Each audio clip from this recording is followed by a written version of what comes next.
ഇന്ന് കാർത്തിക നക്ഷത്രത്തെക്കുറിച്ച് നോക്കാം. അനന്തമായ ആകാശപരപ്പിലെ കോടാനുകോടി നക്ഷത്രങ്ങളിൽ മനുഷ്യരാശിയുടെ ഭാവിയെയും സ്വഭാവത്തെയും ഇത്രമേൽ സ്വാധീനിച്ച മറ്റൊരു നക്ഷത്ര സമൂഹമുണ്ടാകില്ല. രാശിചക്രത്തിലെ മൂന്നാമത്തെ നക്ഷത്രമായ കാർത്തിക ആകാശത്ത് ഒരു മുന്തിരിക്കുല പോലെയോ അല്ലെങ്കിൽ തിളങ്ങുന്ന രത്നങ്ങൾ പതിപ്പിച്ച ഒരു വാളിന്റെ പിടിയായോ കാണപ്പെടുന്ന ഈ നക്ഷത്രക്കൂട്ടം ജ്യോതിഷശാസ്ത്രത്തിലും പുരാണങ്ങളിലും ഒരുപോലെ നിഗൂഢതകൾ ഒളിപ്പിച്ചുവെച്ചിട്ടുള്ള ഒന്നാണ്. ഒരു വ്യക്തിയുടെ ജന്മനക്ഷത്രം കാർത്തികയാകുമ്പോൾ ആ വ്യക്തി കേവലം മനുഷ്യൻ എന്നതിലുപരി മാറ്റത്തിന്റെ പ്രവാചകനായി മാറുന്നു. എന്താണ് കാർത്തികയെ ഇത്രമേൽ വ്യത്യസ്തമാക്കുന്നത്? എന്തുകൊണ്ടാണ് ലോകം കാർത്തിക നക്ഷത്രക്കാരെ ഭയത്തോടും അതേസമയം ആദരവോടും നോക്കിക്കാണുന്നത്? കാർത്തിക നക്ഷത്രത്തിന്റെ അധിപൻ പ്രപഞ്ചത്തിന്റെ ആത്മാവായ സൂര്യനാണ്. ദേവതയാകട്ടെ സർവ്വതിനെയും ദഹിപ്പിച്ചു ശുദ്ധമാക്കുന്ന അഗ്നിയും. സൂര്യന്റെ തേജസ്സും അഗ്നിയുടെ തീക്ഷ്ണതയും ഒത്തുചേരുന്ന ഈ നക്ഷത്രജാതകർ ഒരു സമസ്യയാണ്. ഈ വീഡിയോ കേവലം ഒരു ജ്യോതിഷ പ്രവചനമല്ല, മറിച്ച് കാർത്തിക നക്ഷത്രക്കാരുടെ ആരും കാണാത്ത ഉള്ളറകളിലേക്കും അവർ പോലും തിരിച്ചറിയാത്ത അവരുടെ ആത്മീയ രഹസ്യങ്ങളിലേക്കും നടത്തുന്ന ഒരു തീർത്ഥാടനമാണ്. കാർത്തികയുടെ ചിഹ്നം ഒരു കത്തി അല്ലെങ്കിൽ ക്ഷൗരക്കത്തിയാണ്. കേൾക്കുമ്പോൾ അല്പം ഭയമുണ്ടാക്കുന്ന ഈ ചിഹ്നത്തിനു പിന്നിൽ വലിയൊരു ദർശനമുണ്ട്. ഒരു ശസ്ത്രക്രിയ നടത്തുന്ന വൈദ്യന്റെ കയ്യിലെ കത്തി മുറിവേൽപ്പിക്കാനല്ല, മറിച്ച് ശരീരത്തിലെ അഴുക്കിനെ നീക്കം ചെയ്ത് ജീവൻ രക്ഷിക്കാനാണ് ഉപയോഗിക്കുന്നത്. അതുപോലെയാണ് കാർത്തിക നക്ഷത്രക്കാർ. അവരുടെ വാക്കുകൾ മൂർച്ചയുള്ളതാകാം, പെരുമാറ്റം കഠിനമെന്ന് തോന്നാം, പക്ഷേ ആ മൂർച്ചയ്ക്ക് പിന്നിൽ സത്യത്തിന്റെ ഒരു വലിയ ശുദ്ധീകരണമുണ്ട്. കാപ്പട്യത്തിന്റെ ലോകത്ത് സത്യം വിളിച്ചു പറയാൻ മടിക്കാത്തവരാണിവർ. താൻ എരിഞ്ഞും മറ്റുള്ളവർക്ക് വെളിച്ചം നൽകുന്ന അഗ്നിയുടെ ആ ശീലമാണ് ഇവരെ വ്യത്യസ്തരാക്കുന്നത്. പുരാണങ്ങളിലേക്ക് കണ്ണോടിച്ചാൽ കാർത്തിക നക്ഷത്രത്തിന് കാർത്തികേയൻ എന്ന ഭഗവാൻ സുബ്രഹ്മണ്യനുമായുള്ള അവിഭാജ്യമായ ബന്ധം കാണാം.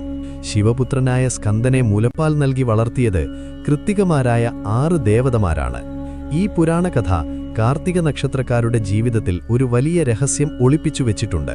ഈ നക്ഷത്രത്തിൽ ജനിച്ചവർക്ക് പലപ്പോഴും ഒന്നിലധികം അമ്മമാരുടെയോ അല്ലെങ്കിൽ മാതൃതുല്യരായ സ്ത്രീകളുടെയോ സംരക്ഷണമോ സ്വാധീനമോ ജീവിതത്തിൽ ലഭിക്കാറുണ്ട്. മറ്റുള്ളവരെ പോറ്റി വളർത്താനുള്ള കഴിവ് ഇവർക്ക് ജന്മനാ ലഭിക്കുന്നതാണ്.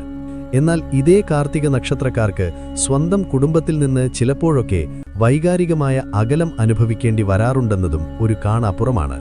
രാശിചക്രത്തിൽ മേടം രാശിയുടെ അവസാന പാദത്തിലും ഇടവം രാശിയുടെ ആദ്യ 3 പാദത്തിലുമായി വ്യാപിച്ചു കിടക്കുന്ന കാർത്തിക 2 വ്യത്യസ്ത ഊർജങ്ങളുടെ സംഗമസ്ഥാനമാണ്. മേടത്തിന്റെ പോരാട്ടവീര്യവും ഇടവത്തിന്റെ സ്ഥിരതയും സൗന്ദര്യബോധവും ഈ നക്ഷത്രക്കാരിൽ ഒത്തുചേരുന്നു. അതുകൊണ്ടുതന്നെ ഒരു പോരാളിയുടെ വീര്യവും ഒരു കലാകാരന്റെ സർഗാത്മകതയും ഒരേ സമയം ഇവരിൽ കാണാൻ കഴിയും. ഈ വൈരുദ്ധ്യമാണ് കാർത്തിക നക്ഷത്രക്കാരെ മറ്റുള്ളവർക്ക് അപ്രാപ്യരും നിഗൂഢരുമാക്കുന്നത്. എന്തുകൊണ്ടാണ് കാർത്തിക നക്ഷത്രക്കാർ പെട്ടെന്ന് ദേഷ്യപ്പെടുന്നത്? ആ ദേഷ്യത്തിന് പിന്നിലെ സ്നേഹം തിരിച്ചറിയാൻ ലോകത്തിന് കഴിയുന്നുണ്ടോ? ഇവരുടെ ഏകാന്തതയ്ക്ക് പിന്നിലെ ആത്മീയമായ കാരണങ്ങൾ എന്താണ്? എന്തിനാണ് ഇവർ എപ്പോഴും പാരമ്പര്യങ്ങളെ ചോദ്യം ചെയ്യുന്നത്? സമൂഹത്തിനു മുന്നിൽ ഇവർ ധീരരാണെങ്കിലും അർദ്ധരാത്രിയിൽ തനിച്ചിരിക്കുമ്പോൾ ഇവർ അനുഭവിക്കുന്ന മനോവ്യഥകൾ എന്തൊക്കെയാണ്? കാർത്തിക നക്ഷത്രക്കാരുടെ സ്വഭാവത്തിന്റെ ഇരുളും വെളിച്ചവും അവരുടെ ജീവിതത്തിലെ ഉയർച്ച താഴ്ചകൾ അവർക്ക് മാത്രം സ്വന്തമായ ആ വലിയ രഹസ്യങ്ങളിലേക്കും നമുക്ക് ഈ യാത്ര തുടരാം. നിങ്ങളൊരു കാർത്തിക നക്ഷത്രക്കാരനാണെങ്കിൽ ഇത് നിങ്ങളുടെ തന്നെ ആത്മാവിനെ കണ്ടെത്താനുള്ള യാത്രയാണ്. അതല്ല, നിങ്ങളുടെ പ്രിയപ്പെട്ടവരാരെങ്കിലും കാർത്തിക നക്ഷത്രക്കാരാണെങ്കിൽ അവരെ എങ്ങനെ മനസ്സിലാക്കാം എന്നതിലേക്കുള്ള ഒരു ചൂണ്ടുപലകയാണിത്. അഗ്നിയിൽ സ്ഫുടം ചെയ്തെടുത്ത ആ വ്യക്തിത്വങ്ങളുടെ കാണാപ്പുറങ്ങളിലേക്ക് നമുക്ക് ആഴ്ന്നിറങ്ങാം. കാർത്തിക നക്ഷത്രത്തിന്റെ അധിപൻ സൂര്യനാണ്. ദേവതയാകട്ടെ സർവ്വതിനെയും ദഹിപ്പിച്ചു ശുദ്ധമാക്കുന്ന അഗ്നിയും. സൂര്യന്റെ തേജസ്സും അഗ്നിയുടെ തീക്ഷ്ണതയും ഒത്തുചേരുന്ന ഈ നക്ഷത്രജാതകർ ഒരു സമസ്യയാണ്. കാർത്തിക നക്ഷത്രത്തിന്റെ അധിപൻ സൂര്യനാണ്. ദേവതയാകട്ടെ അഗ്നിയും. സൂര്യന്റെ ആത്മാവിനെയും അധികാരത്തെയും സൂചിപ്പിക്കുമ്പോൾ അഗ്നി ശുദ്ധീകരണത്തെ സൂചിപ്പിക്കുന്നു. കാർത്തിക നക്ഷത്രക്കാർക്ക് സത്യത്തോടുള്ള പ്രതിബദ്ധത വളരെ കൂടുതലായിരിക്കും. കാപട്യം കാണിക്കുന്നവരെ ഇവർക്ക് സഹിക്കില്ല. അഗ്നിയിൽ വീണ സ്വർണം ശുദ്ധമാക്കപ്പെടുന്നതുപോലെ ജീവിതത്തിലെ കഠിനമായ പരീക്ഷണങ്ങളിലൂടെ കടന്നുപോയി സ്വയം ഉജ്ജ്വലമാകുന്നവരാണിവർ. കാർത്തിക നക്ഷത്രത്തിന്റെ ആദ്യ കാൽഭാഗം മേടം രാശിയിലും ബാക്കി 3/4 ഭാഗം ഇടവം രാശിയിലുമാണ് വരുന്നത്. ഇത് ഈ നക്ഷത്രക്കാർക്ക് 2 വ്യത്യസ്ത സ്വഭാവങ്ങൾ നൽകുന്നു. 1-ാം പാദം മേടം രാശിയിലെ കാർത്തിക. ഇവർ ചൊവ്വയുടെയും സൂര്യന്റെയും സ്വാധീനത്തിൽ ഉൾപ്പെടുന്നു.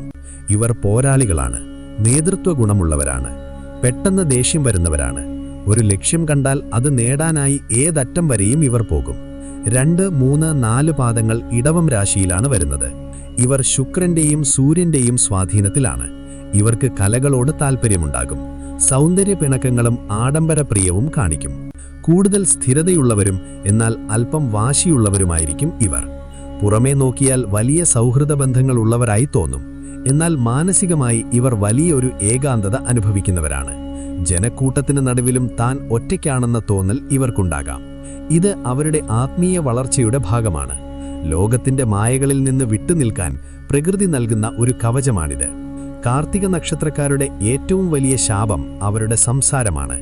അവർ സത്യം മാത്രമേ പറയൂ, പക്ഷേ അത് കേൾക്കുന്നവർക്ക് അത് മുറിവേൽപ്പിക്കുന്നത് പോലെ തോന്നും. അവരുടെ നാവ് ഒരു കത്തി പോലെയാണ്, സത്യം വിളിച്ചു പറയും. എന്നാൽ ഈ നിരൂക്ഷമായ സംസാരത്തിന് പിന്നിൽ ആരെയും ദ്രോഹിക്കാത്ത ഒരു കുഞ്ഞു മനസ്സ് അവർ ഒളിപ്പിച്ചു വെച്ചിട്ടുണ്ടാകും. മറ്റുള്ളവർക്ക് വേണ്ടി എരിഞ്ഞു തീരാൻ ഇവർക്ക് പ്രത്യേക താൽപ്പര്യമാണ്.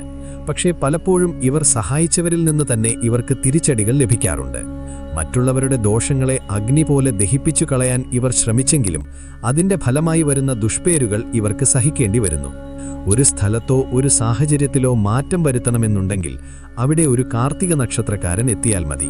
നിലവിലുള്ള പഴയ ചിന്താഗതികളെ തകർത്ത് പുതിയവ കെട്ടിപ്പടുക്കാൻ ഇവർക്ക് പ്രത്യേക കഴിവുണ്ട്. ഇവർ സഞ്ചരിക്കുന്ന വഴികളിലെല്ലാം വിപ്ലവകരമായ മാറ്റങ്ങൾ സംഭവിക്കും. ഇവർ ബുദ്ധിശാലികളും കഠിനാധ്വാനികളുമായിരിക്കും. കുടുംബത്തിനു വേണ്ടി എന്തും ത്യജിക്കാൻ തയ്യാറാകും. എന്നാൽ അമിതമായ ദേഷ്യം പലപ്പോഴും ഇവരുടെ ബന്ധങ്ങളെ ബാധിക്കാറുണ്ട്. സ്വന്തം തത്വങ്ങളിൽ ഇവർ വിട്ടുവീഴ്ച ചെയ്യില്ല. ഇവർ അസാമാന്യ വ്യക്തിത്വത്തിന് ഉടമകളായിരിക്കും. ആരെയും ആകർഷിക്കുന്ന ഒരു പ്രഭാവം ഇവർക്കുണ്ടാകും. വീട്ടിലെ കാര്യങ്ങൾ കൃത്യമായി കൊണ്ടുപോകുന്നതിനൊപ്പം തന്നെ സ്വന്തമായി ഒരു കരിയർ കെട്ടിപ്പടുക്കാനും ഇവർക്ക് താൽപ്പര്യമുണ്ടാകും. പലപ്പോഴും ഭർത്താവുമായോ പങ്കാളിയുമായോ ചെറിയ അഭിപ്രായ വ്യത്യാസങ്ങൾ ഇവർക്കുണ്ടാകും. ഇവരുടെ ബാല്യകാലം പലപ്പോഴും വെല്ലുവിളികൾ നിറഞ്ഞതായിരിക്കും. ആരോഗ്യ പ്രശ്നങ്ങളോ അല്ലെങ്കിൽ മാതാപിതാക്കളിൽ നിന്ന് മാറി നിൽക്കേണ്ട സാഹചര്യമോ ഉണ്ടായേക്കാം. യൗവനകാലത്ത് കരിയർ കെട്ടിപ്പടുക്കാൻ വലിയ പോരാട്ടം നടത്തേണ്ടിവരും. 28 വയസ്സിന് ശേഷമാണ് ഇവരുടെ ജീവിതത്തിൽ യഥാർത്ഥ ഭാഗ്യം തെളിയുന്നത്. വാർദ്ധക്യത്തിൽ ആത്മീയമായ ചിന്തകളിലേക്ക് ഇവർ തിരിയും. സമൂഹത്തിന് മാതൃകയാകുന്ന രീതിയിൽ ഒരു വലിയ പദവിയിൽ ഇവർ എത്തിച്ചേരും. അഗ്നിയുമായി ബന്ധപ്പെട്ട ജോലികൾ, വൈദ്യശാസ്ത്രം, രാഷ്ട്രീയം, നിയമം എന്നിവയിൽ ഇവർ തിളങ്ങും. സ്വന്തമായി ബിസിനസ് ചെയ്യുന്നതിനേക്കാൾ ഒരു സ്ഥാപനത്തിന്റെ തലപ്പത്തിരിക്കാനാണ് ഇവർക്ക് കൂടുതൽ ഇഷ്ടം. സാമ്പത്തികമായി ഇവർക്ക് ഉയർച്ച താഴ്ചകൾ ഉണ്ടാകുമെങ്കിലും ഒരിക്കലും ദാരിദ്ര്യം ഇവരെ ബാധിക്കില്ല. തനിക്കുണ്ടാകുന്ന ലാഭം മറ്റുള്ളവർക്ക് കൂടി പങ്കുവയ്ക്കുന്ന സ്വഭാവം ഇവർക്കുണ്ടാകും. കാർത്തിക നക്ഷത്രക്കാരുടെ പ്രണയം വളരെ തീവ്രമായിരിക്കും. അവർ ആരെ സ്നേഹിച്ചാലും അത് പൂർണ്ണ മനസ്സോടെ ആയിരിക്കും. എന്നാൽ പങ്കാളിയിൽ നിന്ന് അമിതമായ പ്രതീക്ഷകൾ വെച്ചു പുലർത്തുന്നത് ബന്ധങ്ങളിൽ വിള്ളലുണ്ടാക്കാം. പങ്കാളിയെ നിയന്ത്രിക്കാനുള്ള ഒരു പ്രവണത ഇവർ കാണിക്കാറുണ്ട്. ഇതൊഴിവാക്കിയാൽ വളരെ സന്തോഷകരമായ ദാമ്പത്യം ഇവർക്ക് സാധ്യമാണ്. രോഹിണി, മകയിരം എന്നീ നക്ഷത്രക്കാരുമായി ഇവർക്ക് നല്ല പൊരുത്തം കാണാറുണ്ട്. കണ്ണുകൾ, മുഖം, കഴുത്ത്, തൊണ്ട എന്നിവയുമായി ബന്ധപ്പെട്ട അസുഖങ്ങൾ വരാൻ സാധ്യതയുണ്ട്. ദഹന സംബന്ധമായ പ്രശ്നങ്ങളും പിത്തദോഷവും ഇവരെ അലട്ടാറുണ്ട്. കൃത്യസമയത്തുള്ള ഭക്ഷണവും ആവശ്യത്തിന് വെള്ളം കുടിക്കുന്നതും ഇവരുടെ ആരോഗ്യത്തിന് അത്യാവശ്യമാണ്. അഗ്നി നക്ഷത്രമായതിനാൽ ശരീരത്തിൽ ചൂട് കൂടുതലായിരിക്കും. അതിനാൽ തണുത്ത ഭക്ഷ്യപദാർത്ഥങ്ങൾ ഗുണം ചെയ്യും. ചൊവ്വാഴ്ച ദിവസങ്ങളിൽ സുബ്രഹ്മണ്യ ക്ഷേത്ര ദർശനം നടത്തുന്നത് തടസ്സങ്ങൾ മാറാൻ സഹായിക്കും. എല്ലാ ദിവസവും സന്ധ്യയ്ക്ക് വീട്ടിൽ നെയ്വിളക്ക് കൊളുത്തുന്നത് ഈ നക്ഷത്രക്കാർക്ക് ഐശ്വര്യം നൽകും. അഗ്നിദേവന്റെ പ്രീതി ഇതിലൂടെ ലഭിക്കും. അതിരാവിലെ സൂര്യനെ തൊഴുന്നത് ആത്മവിശ്വാസം വർദ്ധിപ്പിക്കാൻ സഹായിക്കും. കാർത്തിക നക്ഷത്ര ദിവസം ദരിദ്രർക്കോ വിദ്യാർത്ഥികൾക്കോ പുസ്തകങ്ങളോ ഭക്ഷണമോ നൽകുന്നത് ഗുണകരമാണ്. കാർത്തിക നക്ഷത്രമെന്നത് ഒരു പോരാട്ടത്തിന്റെ നക്ഷത്രമാണ്. പഴയതിനെ നശിപ്പിച്ച് പുതിയതിനെ സൃഷ്ടിക്കുന്ന ശിവന്റെ താണ്ഡവം പോലെയാണത്. ഈ നക്ഷത്രത്തിൽ ജനിച്ചവർ മറ്റുള്ളവരെ പരിവർത്തനപ്പെടുത്താൻ വന്നവരാണ്. അവർക്ക് ജീവിതത്തിൽ വേദനകൾ ഉണ്ടാകാം. പക്ഷേ ആ വേദനകളാണ് അവരെ ലോകം ബഹുമാനിക്കുന്ന വ്യക്തിത്വങ്ങളാക്കി മാറ്റുന്നത്. ഒരു കാർത്തിക നക്ഷത്രക്കാരനെ മനസ്സിലാക്കുക എന്നത് അല്പം പ്രയാസമുള്ള കാര്യമാണ്. അവർ കത്തിജ്വലിക്കുന്ന സൂര്യനെ പോലെയാണ്. ദൂരെ നിന്ന് നോക്കിയാൽ പ്രകാശവും അടുത്തു ചെന്നാൽ ചൂടും അനുഭവപ്പെടും. എന്നാൽ ആ ചൂടില്ലെങ്കിൽ ഈ ലോകത്തിന് നിലനിൽപ്പില്ല. ഉള്ളിലെ അഗ്നിയെ ദേഷ്യമല്ല, മറിച്ച് അറിവായും കരുണയായും മാറ്റാൻ പഠിച്ചാൽ കാർത്തിക നക്ഷത്രക്കാരെ തോൽപ്പിക്കാൻ ഈ ലോകത്ത് ആർക്കും കഴിയില്ല. അവർ ലോകത്തിന്റെ കണ്ണാടികളാണ്. നിങ്ങൾ അവരോട് എങ്ങനെ പെരുമാറുന്നുവോ അതവർ ഇരട്ടിയായി തിരിച്ചു നൽകും. സ്നേഹമാണെങ്കിൽ സ്നേഹം, വാശിയാണെങ്കിൽ വാശി. ഈ നക്ഷത്രത്തിന്റെ തേജസ് തിരിച്ചറിഞ്ഞ് മുന്നോട്ടു പോയാൽ വിജയം എപ്പോഴും അവരുടെ കൂടെയുണ്ടാകും. അടുത്തത് ഏത് നക്ഷത്രഫലമാണ് വേണ്ടത് എന്ന് കമന്റ് ചെയ്യൂ.